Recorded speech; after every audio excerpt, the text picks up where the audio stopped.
ഏത് തങ്ങള് ദുആ ചെയ്യുന്നതിനേക്കാളും മഹത്വമുണ്ട് നിന്റെ നാവ് കൊണ്ട്. എന്റെ പൊന്നുമോനെ നന്നാക്കണേ അല്ലാ, എന്റെ പൊന്നുമോളെ നന്നാക്കണേ അല്ലാ. ആ ദുആയ്ക്ക് വല്ലാത്ത ഇജാബത്തുണ്ടോ.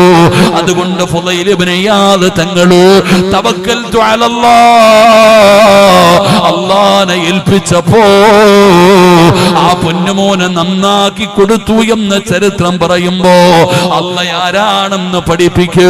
അല്ലയല്ലേ എല്ലാം തരുന്നത്. മോനെ ജോലി തരുന്നത് അല്ലാഹുവാ, ഭക്ഷണം തരുന്നത് അല്ലാഹുവാ, ആരോഗ്യം തരുന്നത് അല്ലാഹുവാ, വീട് തരുന്നത് അല്ലാഹുവാ, എല്ലാം തരുന്നത് പടച്ച റബ്ബാ. ഇത് മക്കൾക്ക് പഠിപ്പിച്ചു കൊടുക്ക്, അല്ലാഹുവിനെ കുറിച്ച് പരിചയപ്പെടുത്തി കൊടുക്ക്.